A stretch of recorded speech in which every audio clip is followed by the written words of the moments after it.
A brazen act of racial profiling unfolded when a police officer, fueled by prejudice and a sense of untouchable authority, stopped a black man without cause and escalated the situation into an unnecessary detention. What the officer didn't know, however, was that his target was a federal human rights inspector, a man not just well-versed in justice but empowered to act against those who violated it. When the truth came to light, a powerful sequence of events unraveled, exposing abuses of power and igniting a broader call for accountability. Robert Johnson, a man of dignified composure and meticulous habits, was on his way to a meeting. The afternoon sun beat down mercilessly, casting long shadows on the mostly empty streets. Wearing a crisp white shirt and tailored gray trousers, he navigated his path with an air of quiet confidence. Despite his punctual nature, the shortcut he took to save time would set the stage for a confrontation that would change everything.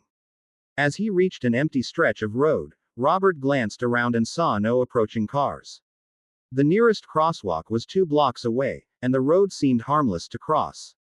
Without hesitation, he stepped off the curb and made his way across. The tranquility of the moment shattered abruptly as the piercing wail of a police siren cut through the air. Startled, Robert turned to see a patrol car speeding toward him, its brakes screeching as it came to a dramatic halt. Debris scattered as the patrol car stopped, and 2 officers emerged. Sergeant Jack Reynolds, a towering figure with a perpetual scowl, led the way. His presence radiated authority and menace. Behind him, Officer Ethan Carter hesitated, visibly uneasy. Jack strode toward Robert with a sneer. "Hey, who do you think you are, walking wherever you please?" he barked, his voice loud enough to draw attention from passers-by. Robert's calm demeanor didn't falter. "Are you talking to me?" he asked, his tone composed but tinged with surprise. Jack's expression darkened. "Who else? You just jaywalked. That's against the law. ID. Now." Knowing better than to argue, Robert reached slowly into his pocket and retrieved his wallet. Jack snatched the ID with unnecessary aggression, inspecting it briefly before muttering, "Figures. Guys like you always think you're above the law." Robert's brows furrowed. "This seems like a minor issue. Is it necessary to escalate it like this?" Jack's scowl deepened. "A big deal. Are you questioning me?" he snapped, reaching for his handcuffs. "Hands behind your back." As Robert complied, his calmness remained unshaken, though disbelief flickered in his eyes. Rookie Officer Carter hesitated, his discomfort evident. "Sir, maybe a warning would suffice," he suggested timidly.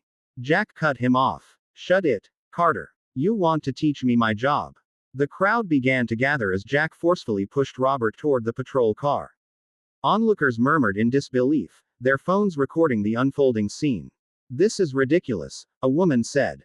"He just crossed the street." A young man added, "This is an abuse of power." Jack, visibly irritated, shouted at the crowd to disperse, but his command only fueled their indignation. "People need to see this," someone declared, holding up their phone. Behind the patrol car's window, Robert met the eyes of the onlookers, his steady gaze carrying both a quiet strength and an unspoken promise of accountability.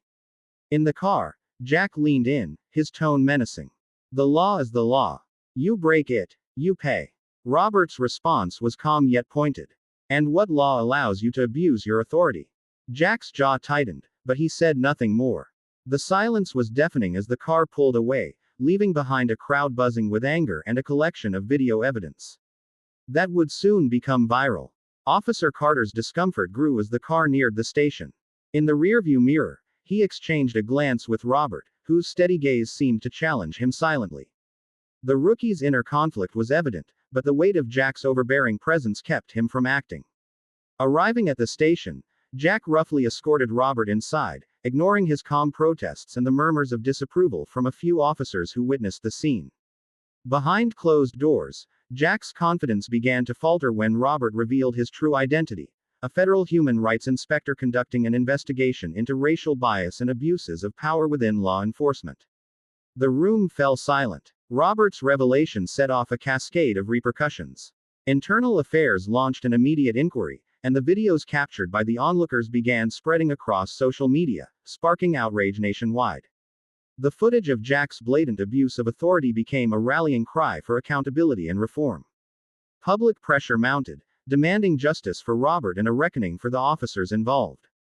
Amid the uproar, Officer Carter's conscience weighed heavily on him. Witnessing the public's response and Robert's steadfast demeanor emboldened him to come forward. In a statement to Internal Affairs, he recounted the incident, admitting his discomfort and expressing regret for not intervening. His testimony became a critical piece of the investigation, highlighting the toxic environment that allowed such behavior to go unchecked.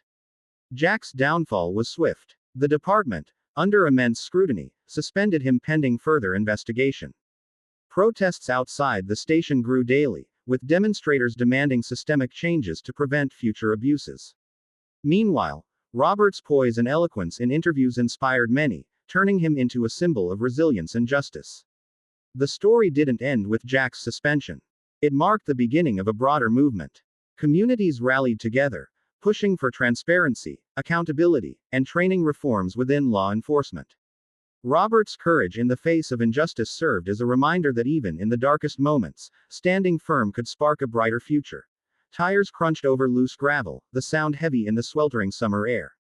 In the back seat, Robert sat silently, his sharp gaze fixed on the rear window.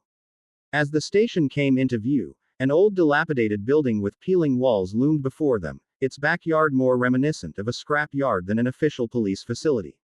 The patrol car slowed, and when it came to a stop, Jack Reynolds exited briskly. Without a word, he opened the door and pulled Robert out with a firm grip. Robert's cuffed hands brushed against the edge of the car door, but he didn't resist. His calm demeanor made the situation seem less like an act of submission and more like he was a detached observer of the injustice playing out before him. Jack dragged him through the chaotic backyard, littered with broken down and rusted patrol cars. In the far corner stood a rusty metal cage, its iron bars streaked with reddish-brown corrosion from years of neglect. The sight of the cage made Robert halt briefly, his eyes narrowing as he turned to Jack with a raised eyebrow. "Is this your detention facility?" he asked, his tone dripping with sarcasm. "I feel like I've stepped onto the set of a poorly budgeted 1980s crime movie." Jack didn't respond. He pulled out a large, worn key from his pocket and inserted it into the cage's lock.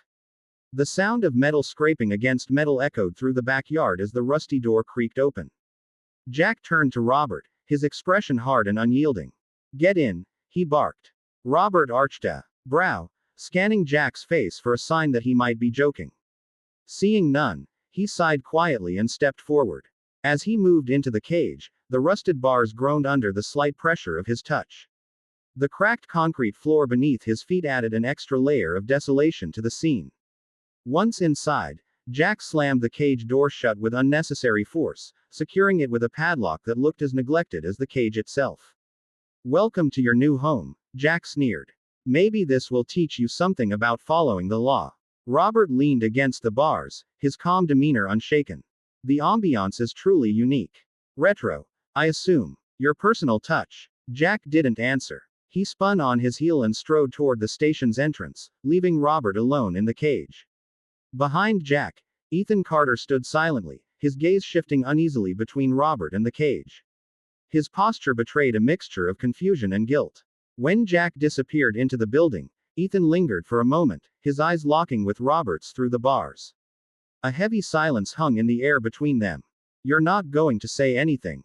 Robert asked, his tone calm but carrying an undercurrent of challenge. Ethan's eyes dropped to the ground, as if the weight of Robert's words was too much to bear. I'm just following orders," he mumbled. Robert tilted his head slightly, his gaze never wavering. "Following orders doesn't always make it right, especially when it goes against your conscience." Ethan's lips parted as if to respond, but no words came. After a moment of hesitation, he turned and walked toward the building, his steps hurried and his shoulders tense. Alone once more, Robert leaned back against the bars of the cage, lifting his eyes to the sky. The soft orange hues of sunset painted the horizon, a stark contrast to the injustice that surrounded him. Despite the surreal nature of his situation, Robert remained composed, his ears tuned to the faint sounds around him. The distant honk of cars, the occasional chirp of birds, and the creak of the rusted metal bars around him. He was keenly aware that this moment was far from over. The evening wore on, and as the sun dipped below the horizon, casting long shadows across the yard, a figure stood nearby, phone in hand. The young woman had been watching from a distance, her face a mix of disbelief and outrage. She captured the entire scene on video: the handcuffs, the rusty cage, and Jack's dismissive demeanor. Later that evening, she uploaded the video to social media with the caption, "Arrested and locked in a cage for jaywalking. Is this what justice looks like? Hashtag justice for Robert." The video, less than a minute long, spread like wildfire. Within hours, it had gone viral. On Twitter, Facebook, and Instagram, users shared the clip alongside outraged comments. Some decried the blatant abuse of power, while others demanded accountability from the police department. Are we really still seeing this kind of injustice in the 21st century? One tweet read, "Justice for Robert, a man locked in a cage for simply crossing the street." The hashtag justice for Robert began trending within hours. Human rights organizations, civil liberties groups, and prominent social media influencers joined the outcry. The American Civil Liberties Union issued a statement condemning the incident, calling for an immediate investigation. Civil rights leaders took to social media and news platforms to voice their outrage. "This is not just a case of abuse of power," one activist said in a TikTok video that garnered millions of views. "It's a reflection of a system that has consistently failed to uphold justice for all. We cannot remain silent." Local news outlets quickly picked up the story. Reporters descended upon the police station, their cameras capturing every angle of the dilapidated building and the infamous cage. Headlines flooded the internet. "Man locked in cage for jaywalking sparks outrage, abuse of power or law enforcement." "Viral video raises questions," and hashtag justice for Robert, a movement against police overreach. Inside the station, the atmosphere grew tense. Phones rang incessantly as reporters demanded statements from the officers involved. Jack Reynolds, sitting at his desk, picked up one of the calls, only to hear a reporter's sharp question, "Do you have any comment on the video that's gone viral?" Without hesitation, Jack slammed the phone down, his jaw tightening. In the corner of the room, Ethan Carter sat at his desk, staring at his computer screen. Social media posts about the incident filled the screen, each one a stark reminder of his own inaction. Ethan's hands hovered over the keyboard, his mind racing. The image of Robert sitting in the cage played over and over in his head, accompanied by a gnawing sense of guilt. Finally, he stood, his chair scraping against the floor. Without a word, he left the room, unsure of his next steps but certain that he could no longer remain silent. As night fell, the police station's backyard remained eerily quiet. The rusty cage, now infamous, sat under the faint glow of streetlights. Robert leaned back against the bars, his cuffed hands resting in his lap. Despite everything, his resolve remained unbroken.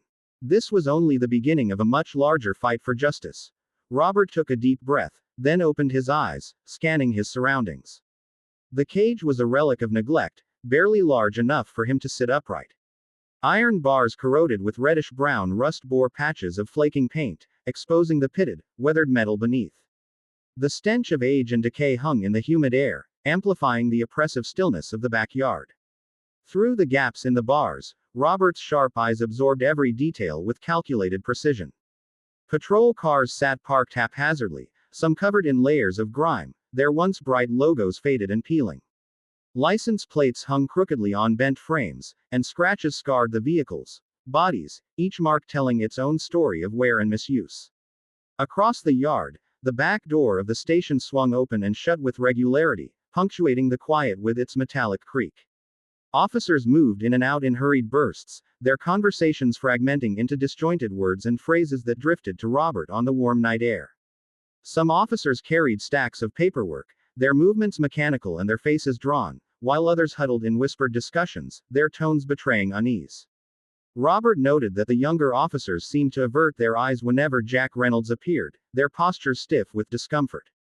Jack's presence was a weight, a force that altered the atmosphere like a dark cloud. It wasn't just authority he carried, it was fear, an unspoken threat that lurked in his every stride and glance. Beyond the immediate bustle, Robert's gaze flitted to the notice boards mounted on the station walls. One displayed patrol car assignments, another listed officer shifts, and both held layers of papers tacked with little care. These mundane details, overlooked by others, became etched into Robert's memory. He knew that even the smallest piece of information could serve as a vital puzzle piece in the game he was forced to play. The distant hum of streetlights buzzed softly, their light casting long, uneven shadows across the cracked concrete of the backyard. The scene was surreal in its stillness, as if the world had slowed to emphasize the absurdity of Robert's confinement. And yet, he sat poised, his demeanor a stark contrast to the chaos surrounding him. He exuded calm, his mind working like clockwork, piecing together observations and cataloging moments for the battle he was certain lay ahead. The faint sound of approaching footsteps interrupted the monotony. At first, Robert didn't react, keeping his gaze fixed ahead, but the measured rhythm of the steps caught his attention. The footsteps stopped near the cage, and a soft voice spoke, hesitant yet resolute. "Are you all right?" Robert turned his head, his sharp eyes meeting those of a young woman in a police uniform. Her hair was tied back neatly, her features delicate but marked by an expression of quiet concern. The golden glow of a nearby street lamp illuminated her name tag, Sarah Miller. Robert studied her for a moment, noting the nervous energy in her stance, the way her gaze darted around as if ensuring they weren't being observed. "I'm fine," Robert replied, his voice steady but curious. "But what about you? Why are you here at this hour?" Sarah glanced over her shoulder before leaning slightly closer to the cage. "I shouldn't be here," she admitted, her voice dropping to a near whisper. "But I couldn't just sit by and watch this happen without doing something." Robert tilted his head slightly, intrigued. "And what exactly are you doing?" His tone was calm, almost inviting, though a faint undercurrent of skepticism lingered. She hesitated, her lips pressing into a thin line before speaking. "Jack Reynolds," she began, the name itself laced with unspoken disdain. "He doesn't follow the rules. This isn't the first time he's abused his authority. There've been other incidents. Infractions. But they've been swept under the rug because he has connections." Robert's expression didn't change, but his eyes glinted with interest. "If you know this, why are you telling me? Aren't you afraid of the consequences?" Sarah's shoulders sagged slightly, as if weighed down by the burden of her words. "I'm afraid," she admitted, her voice tinged with vulnerability, "but I can't stay silent forever. I've seen too much happen without anyone being held accountable. And I think, if anyone can expose the truth, it's you." A faint smile tugged at Robert's lips, though it didn't quite reach his eyes. "I appreciate your trust, but you're playing a dangerous game. Jack won't let me off easily, and if you align yourself with me, he'll come after you too." Sarah's gaze didn't waver. "I know the risks," she said, her voice firm despite the tremor in her hands. "But someone has to stand up to him. If you need information, I'll do what I can to help. Just be careful. Jack isn't the only one in the station to worry about." Robert nodded, the weight of her words settling over him. "Thank you, Sarah. What you've told me won't be in vain." She offered a faint, nervous smile before stepping back. Her eyes scanned the yard once more before she retreated into the shadows. Just before disappearing into the station, she paused and said softly, "Don't lose hope. You're not alone." As Sarah vanished, Robert leaned back against the rusted bars, her words echoing in his mind. The fragments of information she had shared, Jack's unchecked authority, the complicity of others, began to weave together with his own observations, forming a clearer picture of the corruption festering within the station. It became evident that his ordeal wasn't an isolated incident but part of a broader, systemic problem. Though confined to the cage, Robert didn't feel defeated. Instead, he felt a surge of resolve. The rusty bars weren't a symbol of oppression. They were a reminder of the fight ahead, a battle that had already begun with the countless phones that had captured his plight and the whispers of support from those like Sarah. His story wasn't just his own anymore. It belonged to everyone watching, everyone waiting for justice to prevail. And Robert was determined to ensure it did. Robert leaned forward slightly, his gaze unwavering as he continued. "Do you honestly believe that warranted the response you gave? That your actions today, cuffing me, throwing me into a cage, treating me like a violent criminal, were justified by my crossing an empty street?" His tone remained even, but each word carried a sharp edge, cutting through the tension in the room. Jack shifted uncomfortably in his seat, his posture stiffening as he struggled to formulate a response. "It wasn't just about the jaywalking," he muttered, his voice defensive. "You resisted when I tried to detain you. You escalated the situation. Robert let out a quiet, humorless chuckle, shaking his head slightly. Resisted. Sergeant, I asked you a question. I asked why you were treating me the way you were. If that constitutes resistance in your eyes, then perhaps the problem isn't with me but with the way you perceive your authority. Chief Harris watched the exchange intently, his expression unreadable. He glanced at Jack, who was growing increasingly agitated, and then back to Robert, whose calm demeanor seemed to only heighten the tension in the room. Sergeant Reynolds, Harris interjected, his voice firm, this isn't just about your actions today. This is about a pattern of behavior, one that has been brought to light by this incident. Do you deny that there have been prior complaints about your conduct? Complaints that have been quietly swept under the rug. Jack's face flushed red, a mix of anger and embarrassment. Those complaints were baseless, he said through gritted teeth. People like to point fingers at law enforcement without understanding the pressures we face. I've always done what I thought was right to maintain order. Robert tilted his head slightly, studying Jack with an air of quiet scrutiny. And yet, he said softly, the order you're so concerned with maintaining seems to come at the expense of the very people you're meant to protect. Tell me, Sergeant, how many of those complaints came from individuals who felt powerless in the face of your so-called enforcement of the law? How many voices have been silenced because they lacked the platform to be heard? Jack's jaw tightened, but he remained silent, his gaze fixed stubbornly on the floor. Harris cleared his throat, breaking the heavy silence. Robert, I've already taken steps to address this situation. Reynolds has been suspended, and we are launching a full investigation into his conduct. But I need to know, what are you hoping to achieve here? What is it you want from us? Robert leaned back in his chair, his expression thoughtful. Chief Harris, he began, this isn't just about one officer's misconduct. It's about a system that allows behavior like this to go unchecked. It's about the culture within this department, and departments like it, that fosters abuse of power and shields those who engage in it. I want accountability, yes. But more than that, I want change. Harris' eyes narrowed slightly as he considered Robert's words. And what kind of change are you proposing? He asked cautiously. A comprehensive review of this department's practices, Robert replied without hesitation. Mandatory training on de-escalation and bias. A transparent system for handling complaints against officers, with oversight from an independent body. And most importantly, a commitment to rebuilding trust between this department and the community it serves. Harris exhaled slowly, leaning back in his chair. That's a lot, he said after a moment. You're asking for a complete overhaul of how we operate. I'm asking for justice, Robert corrected, his voice steady. And I'm asking for it not just for myself, but for every person who has been failed by this system. The people outside, those protesters, those advocates, they're not just angry about what happened to me.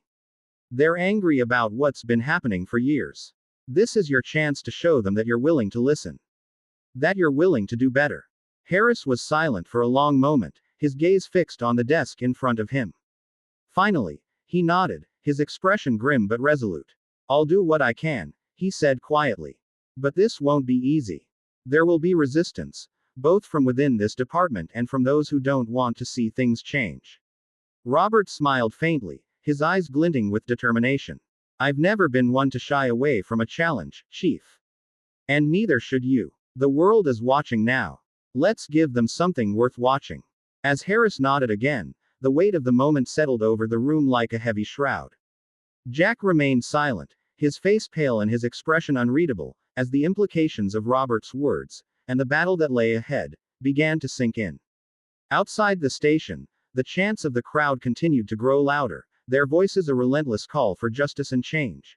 You handcuffed me, dragged me back here, and threw me into a rusty cage like an animal, all because I didn't use a crosswalk. Do you think that's reasonable?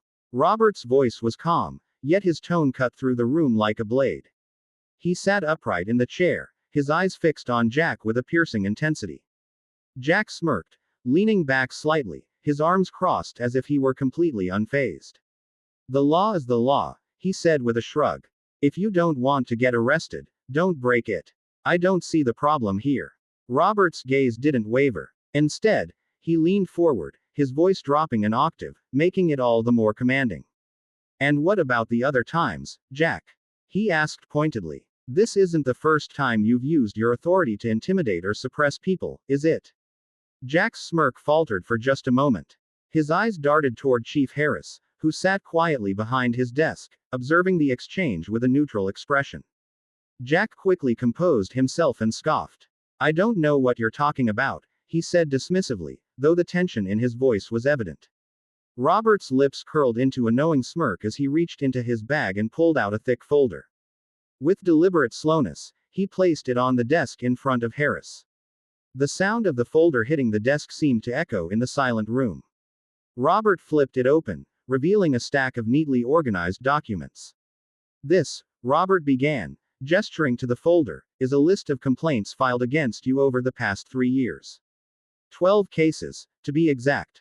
These include allegations of unlawful arrests, excessive use of force, and even falsifying reports. Jack's face darkened as he shifted in his seat. Those complaints were baseless, he snapped, his voice rising slightly. Just a bunch of people who didn't want to follow the law trying to make me the bad guy. Robert nodded slightly, as if he'd been expecting that response. Interesting, he said, flipping through the documents. Because among those complaints, several were independently investigated by third parties. Funny thing, though, those investigations stalled. Care to guess why? Jack's jaw tightened. He remained silent. Robert continued, his tone growing sharper. Because those reports mysteriously ended up on your desk, didn't they? And, surprise, surprise, they never went anywhere. Jack opened his mouth to retort, but Robert cut him off, pulling out another set of papers. I also found videos, Jack. Witnesses recorded clips showing you using force against individuals who posed no threat. The patterns are all here. And now, with what happened today, I don't think you can keep denying it. Chief Harris' face, which had remained impassive up until now, hardened. He leaned back in his chair, crossing his arms as his eyes settled on Jack.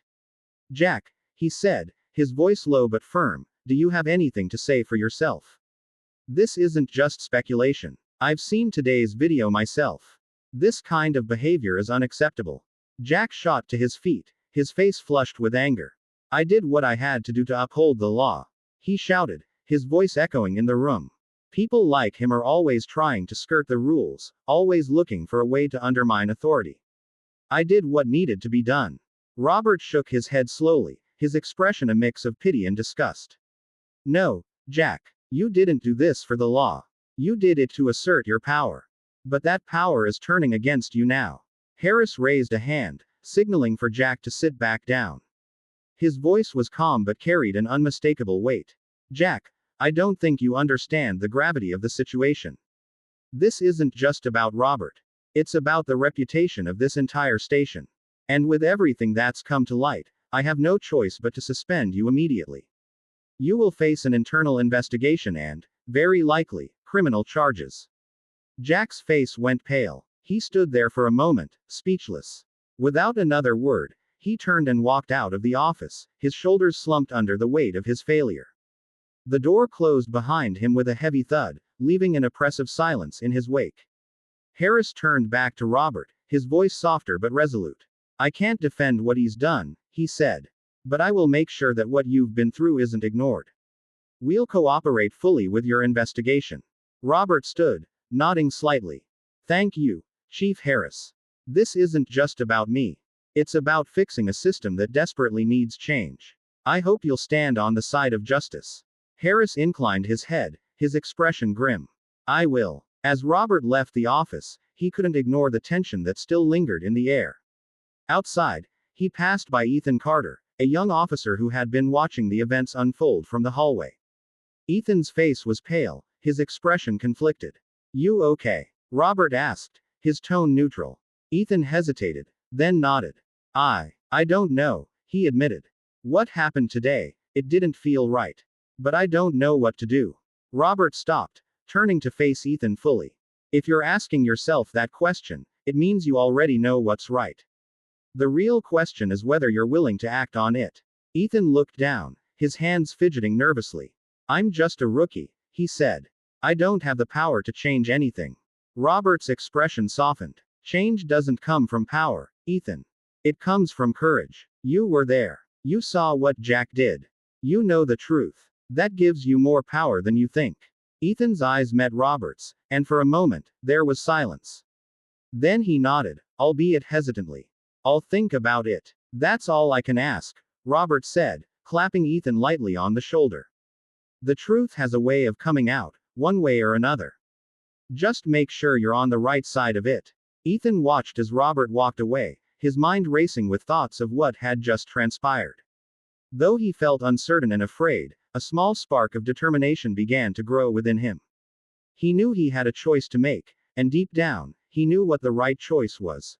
Effective immediately, you are suspended from duty and will face an internal investigation as well as potential criminal charges. The chief's voice was steady but heavy with the weight of finality.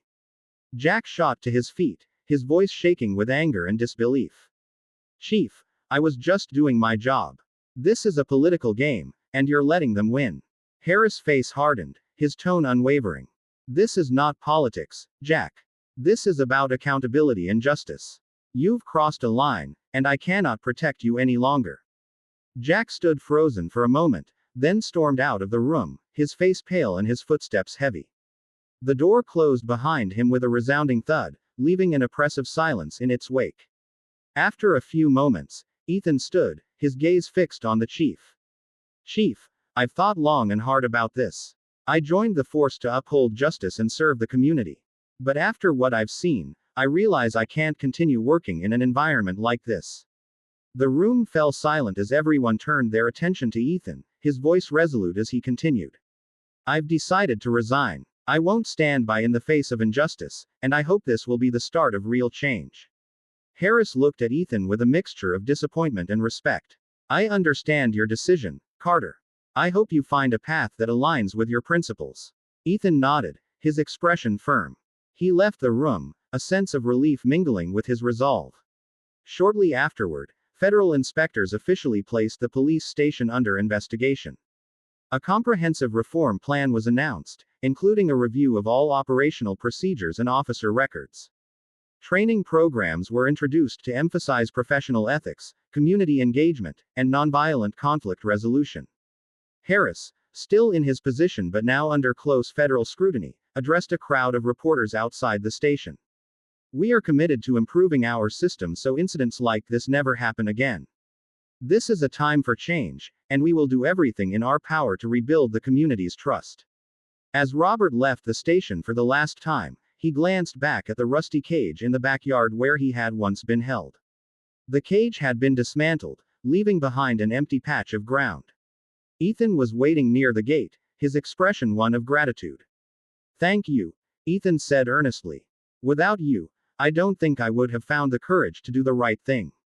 Robert smiled. You had it in you all along, Ethan. I just helped you see it. Ethan shook Robert's hand, respect evident in his gaze. I hope what we've done will make a difference. Robert nodded and walked away, leaving the police station behind. He knew this wasn't the end. It was the beginning of something much bigger. The fight wasn't just about changing one police station but reforming an entire system. The story of Robert Johnson and his wrongful arrest quickly became a nationwide focal point.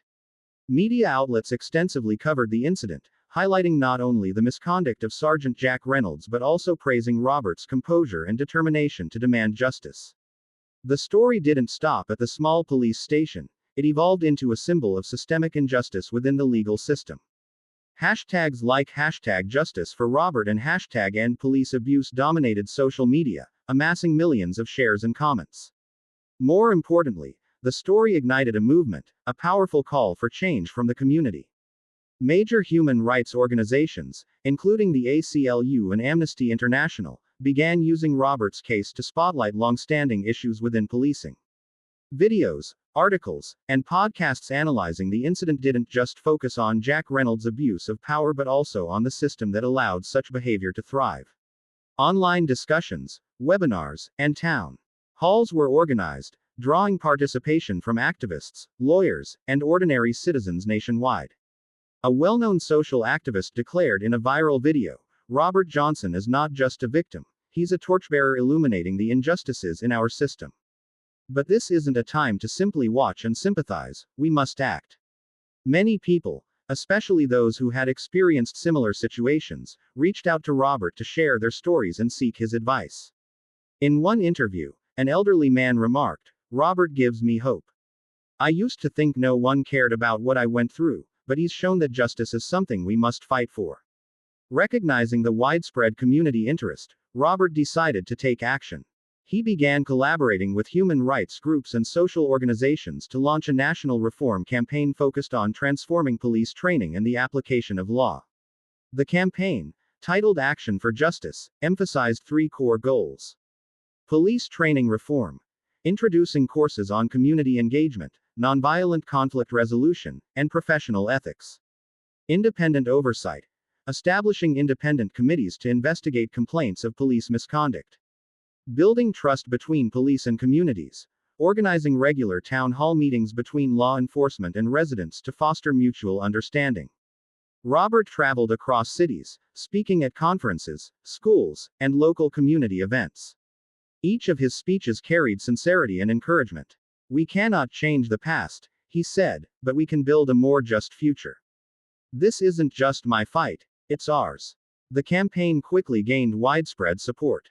Many cities began implementing pilot reform programs, and several police academies updated their curricula based on the campaign's recommendations.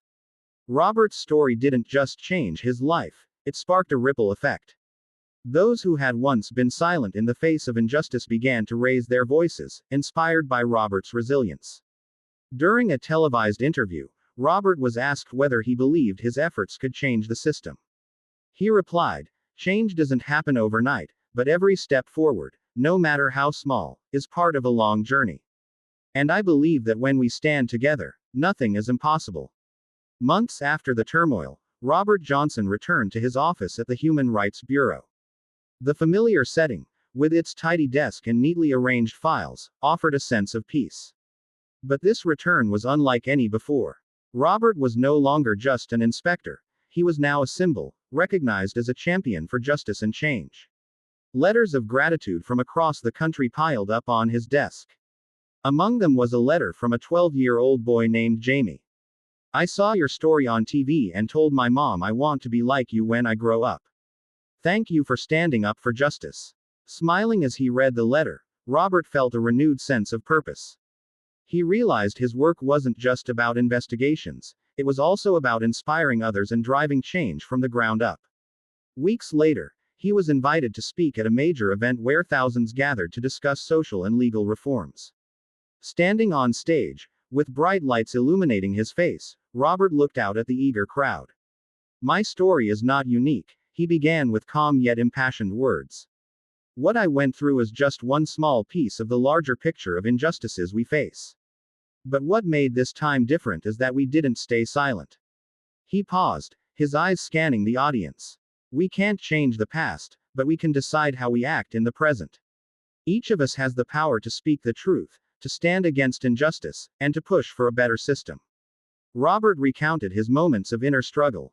In the rusty cage, the unexpected support from people like Sarah Miller, and the transformation he witnessed in Ethan Carter. He emphasized that change doesn't start with grand decisions but with small acts of courage. "We don't need to be perfect to do what's right. We just need to start. And when one person stands up, they inspire others.